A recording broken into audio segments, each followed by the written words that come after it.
അവനെന്നെ കൊല്ലു. എന്നെ രക്ഷിക്കൂ പ്ലീസ്.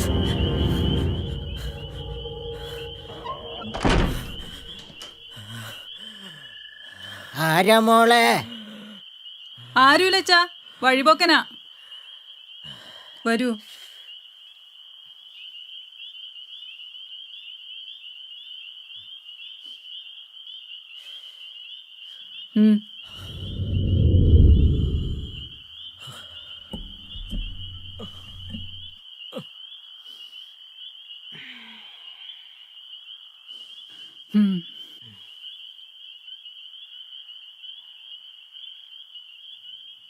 അമ്മ നിന്നെ അയാൾ ഒളിപ്പിക്കുന്നത്? അയാൾ ആരാന്നറിഞ്ഞിട്ടാ? അഭയം ചോദിച്ചു വന്ന ആളല്ലേ. അതുകൊണ്ട് വല്ല പ്രശ്നം ഉണ്ടായാലോ?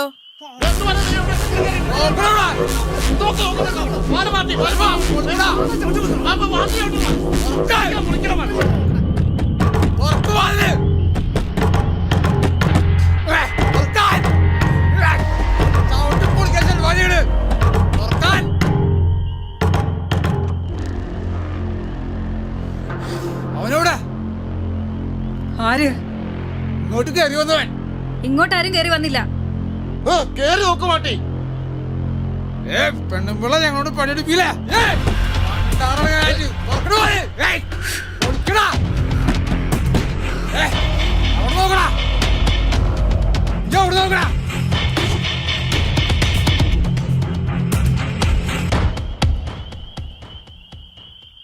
വന്നോളൂ.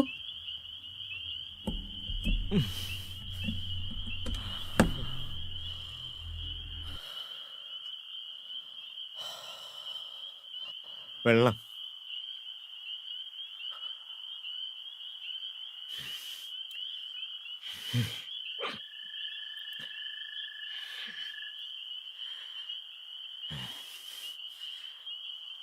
എൻ്റെ ജീവനെ ഒരു വിലയിട്ടിരിക്കുക.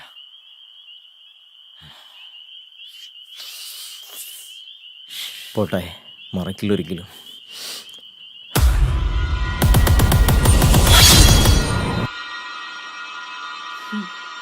അറിയോ? കുട്ടികളുടെ അച്ഛനാ ഉണ്ണികൃഷ്ണൻ നമ്പൂതിരി.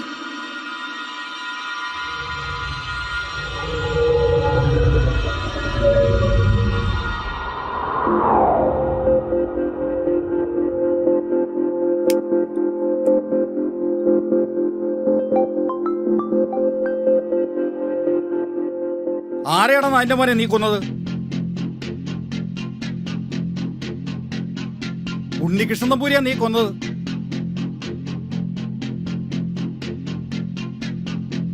എന്താടാ പ്രശ്നം? നമുക്ക് ആള് മാറിടാ. അതവന്റെ വിധിയാടാ, അത് വിട്ടുകളാ.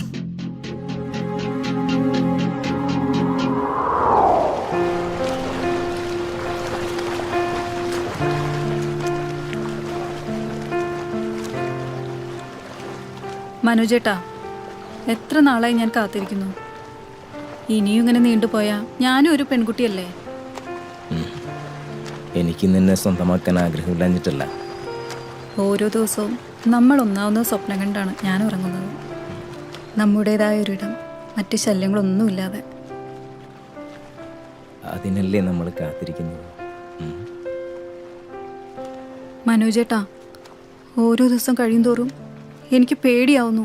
എന്തിനാ എൻ്റെ കയ്യിൽ ഇങ്ങനെ കിട്ടിക്കഴിയുമ്പോൾ? എന്നിട്ട്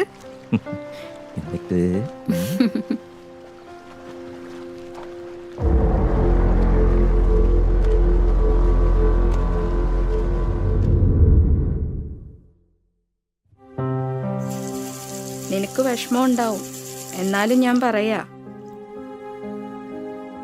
ചേട്ടന്റെ സ്വഭാവം അറിയാലോ. നമ്മൾ പെണ്ണുങ്ങൾ പറയുന്നതിനൊന്നും ഒരു വിലയും തരില്ല.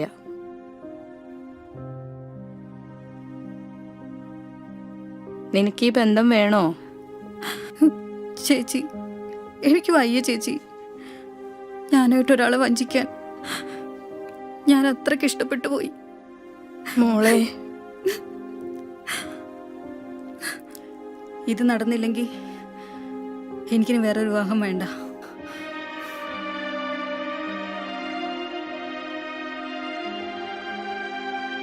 നമ്മൾ പെണ്ണുങ്ങൾക്ക് ഇവരോടൊക്കെ എതിർത്ത് നിൽക്കാൻ പറ്റുമോ? എൻ്റെ ഇഷ്ടത്തിനൊരു വിലയില്ലേ? ഞാൻ പറഞ്ഞു നോക്കാം.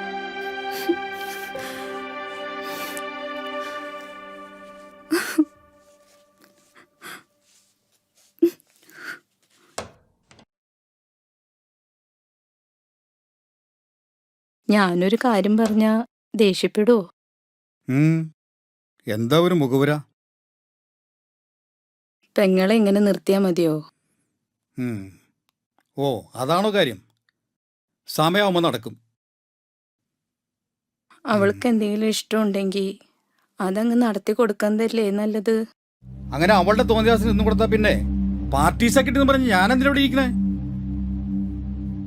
എനിക്കറിയാം എന്താ ചെയ്യേണ്ടതെന്ന്. കിടന്ന് ഉറങ്ങാൻ നോക്ക്.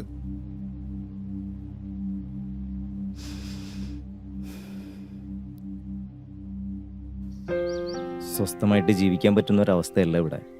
നമുക്ക് വേറെ എവിടെയെങ്കിലും പോയി ജീവിക്കാം. ദേ, നീ റെഡി ആയിരുന്നു കേട്ടോ. പിന്നെ നിന്റെ ചേട്ടനൊരു സംശയം കൊടുക്കരുത്. ചാരന്മാർ ഇവിടെ ഉണ്ടാവും. സദാനന്ദ നേതാവിന്റെ പെങ്ങളുമായിട്ട് ഒളിച്ചോടാനുള്ള ധൈര്യം ഈ ഗുണ്ടയ്ക്കുണ്ടോ? നേതാവ് ചോരക്കുതിയ എത്ര പേരെയാ. മനോജേട്ടാ, ഈ പാർട്ടി എന്ന് പറയുന്നത് ഒരു ചെലന്തി വലിയ അകപ്പെട്ട് കഴിഞ്ഞ. പക്ഷേ ഇതുവരെ പാർട്ടി സംരക്ഷണത്തിനുണ്ടായിരുന്നു.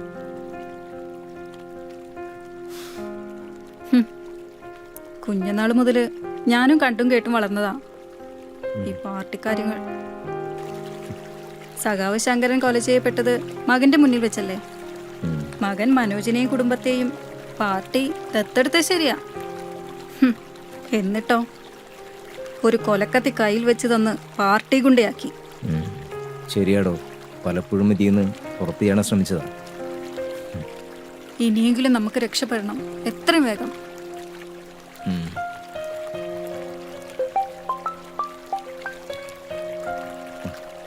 ഹലോ,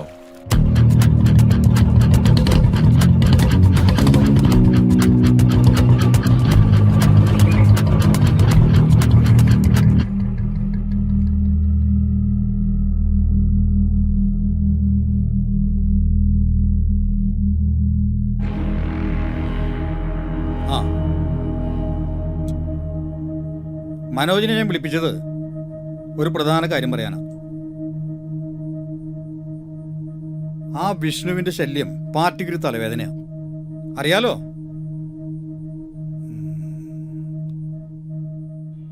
അവനെ തീർത്തേക്ക്.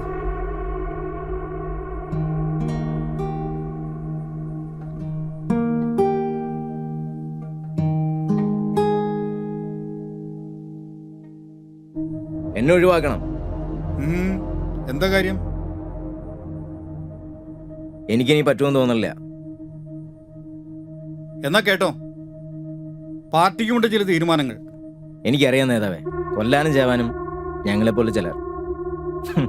പിന്നെ എല്ലാ സുഖങ്ങളും പറ്റി നേതാക്കളാവാൻ മറ്റു ചിലരും. നിർത്തട. പാർട്ടിക്കൊരു അജണ്ടയുണ്ട്, അതേ നടക്കൂ. അത് ഓർത്താൽ നന്ന്. ഇനി പോകണമെന്ന് നിർബന്ധമാണെങ്കിൽ ഇതും കൂടി നടത്തിട്ട് നീ പോയിക്കോ.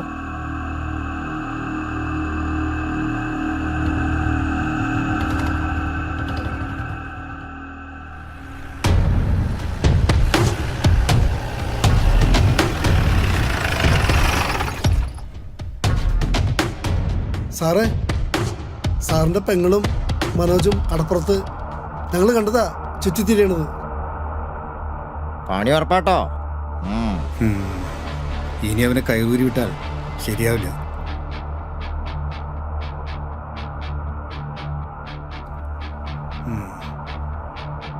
നിങ്ങൾ വിട്ടോ, ഞാൻ അറിയിക്കാം.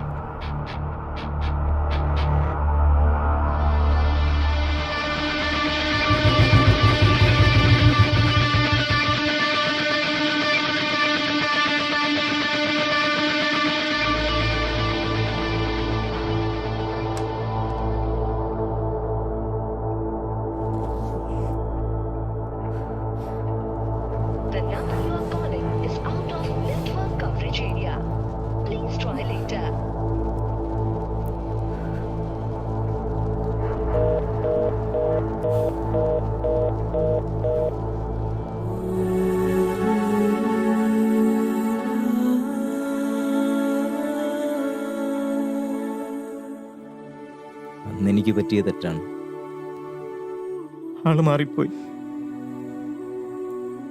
അർഹതയില്ലെന്നറിയാം. മാപ്പ്. അയ്യോ,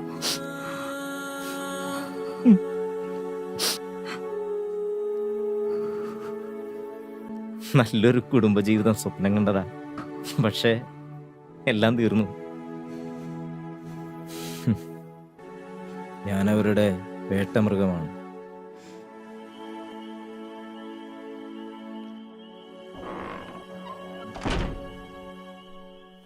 ആളു പോയോ മോളെ? പോയിച്ചാ. ഇതൊരു നിമിത്ത. ഈശ്വര നിശ്ചയം. ശിവ ശിവ.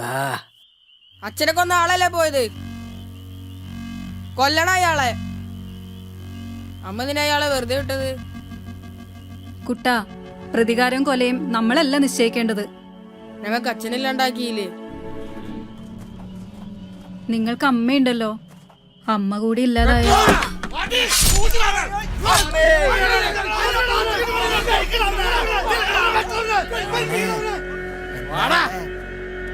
തീർന്നച്ചാ.